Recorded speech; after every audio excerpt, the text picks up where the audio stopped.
Hello everyone, welcome to गणित Gurukul and this is Yogesh Garg. इस video में हम लोग डिस्कस करेंगे जे एडवांस 2021 के पेपर 2 का क्वेश्चन नंबर 13 एंड 14। और ये क्वेश्चन वैसे it appears to be question of circles, but it is not. ये सीक्वेंस एंड सीरीज का क्वेश्चन है। ऐसा क्यों? अभी जब हम लोग स्टार्ट करेंगे डिस्कशन आपको समझ में आ जाएगा। It involves the concept circle. तो जैसे जेई के क्वेश्चन होते हैं कि दो तीन कंसेप्ट के मिक्स, तो वैसा इसमें हो रहा है। ठीक है, तो paragraph is m is equal to x y. This set है एक्स वाई पॉइंट्स का, such that it belongs to R into R, मतलब आर क्रॉस आर का मतलब क्या कि एक्स भी रियल नंबर, वाई भी रियल नंबर। ठीक है, x square plus y square is less than equal to r square. तो एक सर्कल है रेडियस आर का, उसके अंदर उसकी बाउंड्री पर और उसके अंदर लाई करने वाले सभी पॉइंट्स को मिलाकर वो सेट है एम का, where r is greater than zero. ठीक है, कोई बताइए उसमें क्या बात है। Consider the geometric progression an is equal to 1 by 2 to the power n minus 1, n is equal to 1 to 3 and it goes on. Let s0 is equal to 0.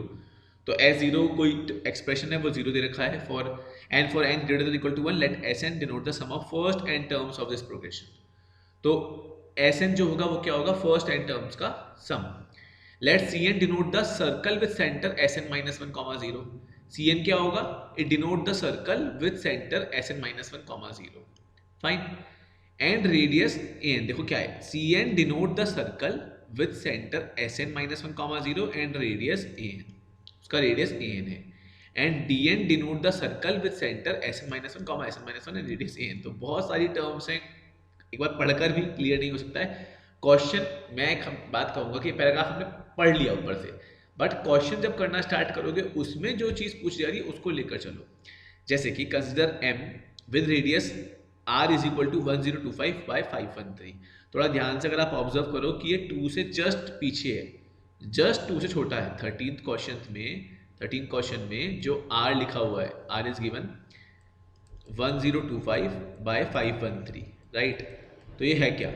1026 minus 1 upon 513, और इसको दो हिस्सों में तोड़ दोगे, एक हो जाएगा 1026 बाई 513, वो होगा 2 माइनस 1 बाय 513। तो रेडियस कुछ ऐसा है, 2 से जस्ट छोटा है, right. Let k be the number of all those circle C N that are inside M. तो एम जो ये सर्कल बनेगा x square plus y square less than equal to r square, जो ये रीजन बनेगा इसके अंदर लाई कर रहे हैं, ऐसे के हैं इस तरह के सर्कल। ठीक है, सी एन सर्कल। तो सी एन सर्कल के कुछ लिखा हुआ था, हमें कुछ इन्फॉर्मेशन गिवन थी। सी एन सर्कल का सेंटर क्या होगा? S N minus one comma zero, S N minus one comma zero. तो वो एक्स एक्सिस पे लाई करेगा, वो भी हम देखेंगे भी एस एन माइनस वन का मतलब क्या होगा। Let l be the maximum possible number of circles among these k circles such that no two circles intersect. तो एल तो बात की बात है, पहले के की बात करते हैं। पहले हम बात करते हैं, लेट अस टॉक ऑफ के कैसे बनेगा, के किस तरह से बनेगा। तो एक रफ फिगर बनाते हैं। देखो रेडियस जो है वो 2 से कुछ छोटा है, बस इतना है ना। तो रेडियस कुछ 2 से छोटा है, और सेंटर क्या है दोस्तों? X square plus y square less than equal to r square, centre क्या है? 0,0। सो ये एक सर्कल है, इसका रेडियस क्या है? 2 माइनस 1 बाय 513, बस 2 से थोड़ा छोटा। देन यू हैव, आपको इसमें ये मालूम पड़ गया ये सर्कल है, ठीक है। इसके अंदर सी एन सर्कल्स क्या है जिनका सेंटर है S N minus one comma zero. यहाँ एस एन क्या है? Sum of first n terms of this progression. किस प्रोग्रेशन की? इस प्रोग्रेशन की, ठीक है। और एस एन माइनस वन क्या हो जाएगा फिर? Sum of first n minus one terms. तो अब यहाँ कैसे करें? आप अगर ध्यान से देखो, ये एक जीपी में है टर्म्स, ए एन जो है, मतलब आप इसके अंदर कह रहा है sum of this first n terms of this progression. S N denote the sum of first n terms of this progression. इस प्रोग्रेशन की बात हो रही है। इसकी फर्स्ट टर्म क्या होगी? ए वन, 1 बाई 2 की पावर 0, 1 बाई 2 की पावर 0। ए टू क्या होगी? 1 बाय, यहाँ पे एन को 2 रिप्लेस कर दो, 1 बाई 2 की पावर 1। और ऐसा हमें ए एन माइनस वन तक करना है, जो कि हो जाएगा 1 बाई 2 की पावर एन माइनस 2। आप लोग समझ पा रहे हो ए एन माइनस वन तक क्यों करना है? क्योंकि हमें एस एन माइनस वन की वैल्यू फाइंड करनी है। एस एन माइनस वन वो अपना सेंटर होगा सी एन का, ऐसा कुछ है। तो ये सम अगर आप देखो, ये कैसा जीपी है? ये आपका जीपी है, इसमें फर्स्ट टर्म है 1, और ये डिक्रीजिंग आपको कॉमन रेशियो यहाँ पर क्या है? हाफ है, 1 नहीं है और 2 नहीं है, हाफ है। फर्स्ट टर्म है 1, तो वो तो a1 तो 1 बाहर आ जाएगा, अंदर क्या आएगा? 1 माइनस r की power n, number of terms कितनी होगी? n माइनस वन, तो 1 बाई 2 की power n minus one, and denominator में 1 minus r which is 1 minus half only. Simplify करोगे, मैं इसको नीचे ले जाता हूँ। Basically this is S N minus one, so S N minus one is equal to 1 minus 1/2 to the power n minus one and denominator में 1 minus 1/2। 2 ऊपर चले आएगा आपका एलसीएम में मल्टीप्लाई होकर, ये नीचे जो 1 माइनस हाफ है वो ऊपर चले आएगा 2 बनकर। 2 into 1 minus this will be 1/2 की पावर n माइनस वन, और सिंप्लीफाई कर लो, इट इज 2 माइनस 1/2 की power n minus 2। This is S n, ये आपका S N minus one, S N minus one centre of C n, centre of C n. तो ऐसे circle जो C N होंगे, देखो इसका मतलब एक बात तो क्लियर है, वो एस एन कॉमा जीरो का मतलब क्या हुआ, किस पे लाई कर रहे होंगे, they all must be lying on x axis, ये सब एक्स एक्सिस पे लाई कर रहे होंगे, ठीक है। सेंटर क्या है, S N minus one comma zero, C n circle जो है उसका सेंटर क्या है, S N minus one comma zero. अब एस एन माइनस वन क्या है आपका, 2 माइनस 1/2 की पावर n माइनस 2। तो ये अलग अलग n की वैल्यूज के लिए अलग अलग आता जाएगा, ठीक है ना। n की वैल्यू जो आप अलग अलग पुट करोगे उसके लिए अलग अलग इसकी वैल्यूज आएंगी। तो जैसे कि सर्कल C1 है, उसका सेंटर क्या होगा, S0, 0, तो वो तो C1 ये तो यही हो गया आपका 0, 0, S0 0 था ना दोस्तों, तो ये तो आपका यही सर्कल हो जाएगा। लेकिन रेडियस देख लो, C1 का रेडियस क्या होगा, यहाँ पे रेडियस का भी बड़ा खतरनाक एक्सप्रेशन है। रेडियस है खुद an, रेडियस है an, तो सी एन सर्किल का सेंटर है S N minus one comma zero, और सी एन सर्किल का रेडियस क्या है, ए एन। ए एन क्या है दोस्तों, ए एन का एक्सप्रेशन क्या है, 1/2 की पावर n माइनस वन। थोड़ा ध्यान से करना पड़ेगा। C1 का सेंटर आएगा S0, 0 यानी कि 0, 0। C1 का रेडियस क्या आएगा, A1। A1 कितना हो जाएगा, 1/2 की पावर 1 माइनस वन यानी 1। तो 1 है रेडियस और सेंटर है 0, 0। कुछ ऐसे एक सर्किल बना दो, रफ आईडी लेके, मैं नहीं कह रहा हूँ एग्जैक्ट बनाओ, बना भी सकते एग्जैक्ट, लेकिन एक रफ आईडी ले लो कि अच्छा ठीक है, रेडियस 1 है, रेडियस 1 है और सेंटर क्या है 0, 0। दोस्तों आप एक चीज़ देख सकते हो, चलो हम आगे बात करते हैं, वो तो C2 सर्कल के लिए, C2 सर्कल के लिए अगर हम बात करें, सेंटर क्या हो जाएगा S1, 0। अब तो आइडिया लग गया होगा आपको, रेडियस क्या हो जाएगा A2। S1 का एक्सप्रेशन क्या होगा, बस यहाँ पे ये n-1 है ना, ये एक्सप्रेशन Sn-1 ये है ना, इसमें रिप्लेस कर दो आप n की वैल्यू को 3। क्यों 3, क्यों, तभी तो वो बनेगा ना S2, S1 चाहिए, सॉरी हमें S1 चाहिए, तो इसको n को 2 रिप्लेस कर दो, 2 रिप्लेस कर दो, 2 माइनस 1/2 की पावर 0, कितना आ गया ये 2 माइनस, तो 1, 0 आ गया बच्चों। 1 S1 की वैल्यू क्या आ गई 1, 1, 0 इज द अगले सर्कल का सेंटर, तो 1, 0 ये पॉइंट होगा ना 1, 0, नोटिस कर सकते हो, ये 0, 0 था, इसका रेडियस कितना था पहले सर्कल का 1, तो दिस पॉइंट इज 1, 0। तो अब इस पे सेंटर बनेगा, लेकिन रेडियस क्या होगा A2, A2 की वैल्यू क्या हो जाएगी 1/2 की पावर n माइनस वन, यहाँ पे n क्या है 2, यानी कि 1/2 की पावर 1 यानी 1/2। रेडियस कितना आ गया 1/2, रेडियस कितना आ गया 1/2। तो ये सर्कल, इसका जो रेडियस था 1 पहले वाले ब्लू सर्कल का, अगला जो सर्कल बनेगा उसका रेडियस क्या हो जाएगा हाफ, तो कुछ ये आपका ऐसा एक सर्कल हो जाएगा। अब आप बस थोड़ा दिमाग ये लगाओ, येलो वाले का जो ये एंड पॉइंट होगा ये क्या आएगा 1 प्लस हाफ 3/2, 0। इसकी क्या यूटिलिटी है, मैं क्यों इसको फाइंड कर रहा हूँ पता है आपको, आप देखो सर्कल C3 जो आएगा उसका सेंटर क्या आएगा, सर्कल C3 का, सर्कल C3 का सेंटर क्या आएगा S2, 0। S2, 0 कैसे निकालोगे, यहाँ पे n-1 में n की वैल्यू को 3 पुट कर दो, 3 पुट कर दो, तो ये आपका 2 माइनस 1/2 की पावर 3 माइनस 2 यानी कि 2 की पावर 1, 2 माइनस हाफ कितना आ रहा है 3/2, तो इसका सेंटर क्या हो जाएगा 3/2, 0। तो आपको समझ पा रहे हो कि सर्कल का जो एक्स एक्सिस पे, पॉजिटिव एक्स एक्सिस पे जो इंटरसेक्शन पॉइंट आ रहा है वो अगले सर्कल का सेंटर है। और अब रेडियस भी देखो, रेडियस क्या होगा, इंटरेस्टिंग चीज़ है, A3 क्या बनेगा, रेडियस A3 होगा एंड इट विल बी 1/2 की पावर 3 माइनस 1 यानी कि 1/2 की पावर 3 माइनस 1 यानी कि 1/2 की पावर 2 यानी कि 1/4, तो 1/4 रेडियस आ गया। तो दोस्तों इसका अगले वाले सर्कल जो होगा वो उसका भी आधा हो जाएगा, तो ऑब्वियसली फिगर बनाना डिफिकल्ट हो जाएगा, एक पॉइंट पे आके फिगर के थ्रू समझना थोड़ा डिफिकल्ट ही हो जाएगा, लेकिन आप नोटिस कर सकते हो कि हो क्या रहा है, ये कंसेक्यूटिवली हर सर्कल के साथ ऐसा होते जाएगा। अब ये 3/2 आया था एंड पॉइंट, अब 3/2 प्लस 1/4, आप समझो कि हो क्या रहा है। के हम कैसे फाइंड कर सकते हैं, पहला था 1, फिर आया अगले का एंड पॉइंट 1 प्लस 1 मतलब इसका जो एंड पॉइंट है वो क्या हो गया 1+1/2, इसका एंड पॉइंट क्या हो जाएगा +1/4। तो आप एक चीज समझ सकते हो कि अगर ये इसके इंटीरियर में लाई करेगा, इसके इंटीरियर में, और उसको देखो पढ़ लेते हैं ढंग से, पहले क्या लिखा हुआ है क्लियर कर लेते हैं। Number K be the number of all दो circles that are inside M, they are saying it very strictly, they are inside M. उसके साथ साथ एक और बात भी है, ये वैल्यू 2 नहीं है, 2 से कुछ कम है, ये 2 को रीच कर रही है बट 2 होगी नहीं।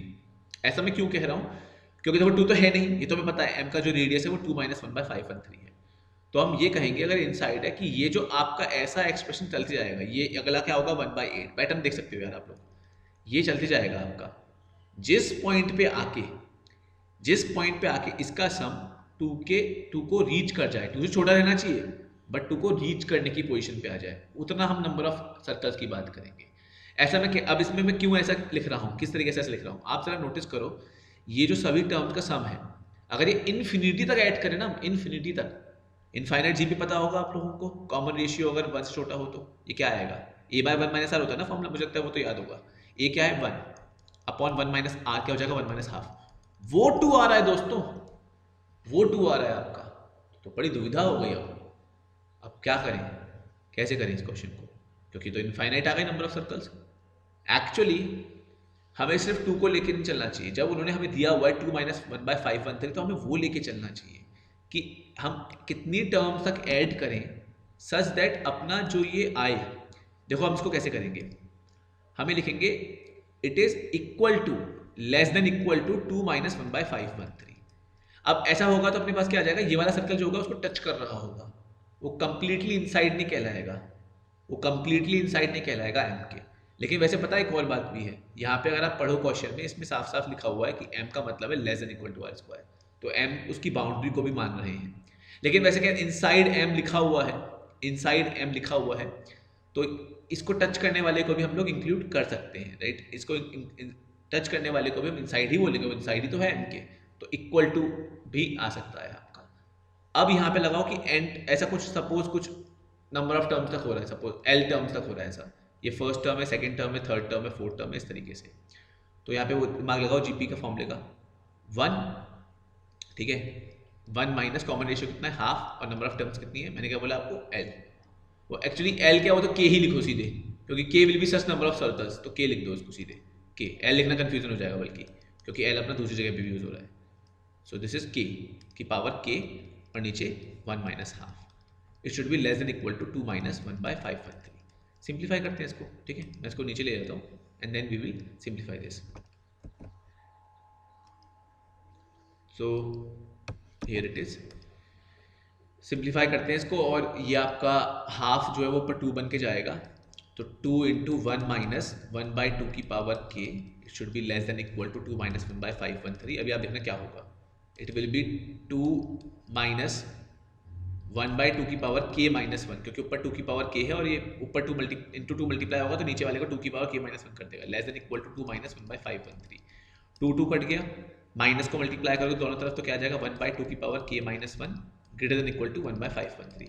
अब देखो अब क्या हो जाएगा, 513 is greater than equal to 2 की पावर k - 1। तो एक्चुअली वो यहाँ पर सिनेरियो क्या बना है, इसका मतलब लेस देन वाला सिनेरियो बनेगा बच्चों, मतलब वो उसको इनसाइड ही लाई करेगा, इन्होंने हमारी दुविधा खत्म कर दी, वो टच नहीं कर रहा होगा। बताओ मैं ऐसा क्यों कह रहा हूँ, 513 ग्रेटर देन इक्वल टू 2 की पावर k - 1, इक्वल तो हो ही नहीं सकता है, ऐसी कोई वैल्यू नहीं है k की, इंटीग्रल वैल्यू जिसके लिए 2 की पावर k - 1 513 हो। लेकिन हम जानते हैं 2 की पावर k - 1 512 कब होगा, 512 क्या होता है 8 का क्यूब, 8 क्या होता है 2 का क्यूब, तो 2 के क्यूब का क्यूब, तो 2 की पावर कितनी हो जाएगी यहाँ पर 9, तो k मतलब इक्वेट कर दो, k - 1 इज इक्वल टू 9, तो k की वैल्यू होगी 10, यानी यहाँ पे k 10 रिप्लेस करूंगा तो ये फिट बैठेगा। उससे पीछे भी है लेकिन हमने तो मैक्सिमम जो पॉसिबल हो सकता है। लेकिन आप ये नोटिस कर सकते हो दोस्तों कि ये अगर आप यहाँ पे पुट करते हो, इसमें देखो आप इसमें जाकर, तो वो इक्वल नहीं होगा, वो लेस देन होगा, तो कंप्लीटली इनसाइड है, उसको टच भी नहीं कर रहा होगा। तो k की वैल्यू कितनी हो जाएगी यहाँ पर, k इज इक्वल टू 10। तो ऐसे कितने सर्कल होंगे, 10 सर्कल जो उसके अंदर लाई कर रहे होंगे। ऐसे आप नीचे पीछे और बनाते जाओ सर्कल्स, तो ऐसा ऐसा एक, फिर और नीचे, फिर और ऐसे करते करते करते आपका 10 सर्कल आएंगे, ऐसे छोटे छोटे छोटे छोटे 10 circles will be there, right. Now we have to comment how many of them, लिखा हुआ है दूसरा part, let l be the maximum possible number of circles among these k circles such that no two circles intersect. बच्चों देखो obviously बात है, आप notice कर सकते हो हर सर्कल हर जैसे ऐसा है कंसेक्यूटिव के साथ इंटरसेक्ट कर रहा है, ब्लू वाला येलो के साथ, येलो वाला रेड के साथ, बट ब्लू वाला रेड वाला नहीं कर रहा है।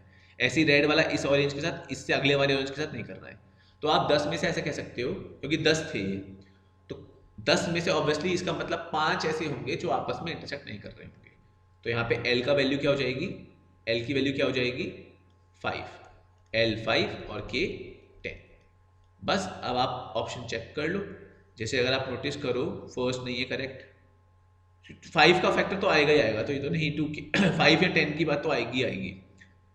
3K + 12 देखो, मतलब मैं ऐसा नहीं है क्योंकि ये कि भाई आप सीधे ऐसे बता दोगे, मैं तो ये तक कह सकता हूँ 34 है ये आप नोटिस कर सकते हो ना, कोई बन नहीं सकता है, 5 और 10 है ना, तो 40 या 5 तो आता कहीं पे, इसमें 5 ही नहीं कहीं पे भी, तो ये 40, D will be your correct answer. But again this question was not that easy. Exam point में यहाँ पे तो बाहर बोल के तो कोई भी कह देता है वाली बात कि ऐसे ऐसे कर लेते हैं, लेकिन एग्जाम में एकदम हिट करता है ऐसे जरूरी नहीं है, लेकिन अच्छा क्वेश्चन है। मुद्दे की बात क्या है ना कि आप लोग ये नोटिस करो कि आप जब क्वेश्चन कर रहे हो तो मैं जैसे कर रहा हूँ कि मैं के को लेके चल रहा हूँ और एल को लेके चल रहा हूँ। के क्या है वो पढ़ा, वो सी एन है, सी एन के अंदर क्या क्या प्रॉपर्टी थी वो पढ़ी। तो आप पूरा क्वेश्चन पैराग्राफ पढ़ लो, लेकिन जब क्वेश्चन अटेम्प्ट करते हो तो फिर से रिवर्स इंजीनियरिंग करो, फिर से उल्टा सोचो कि के क्या था, उसको सी एन से रिलेट किया, सी एन क्या था, ऐसे ही एल क्या था, तो ऐसे इस तरीके से करना चाहिए। के क्या था, सी एन से रिलेट किया, सी एन क्या था वो रिलेट किया, ठीक है ना।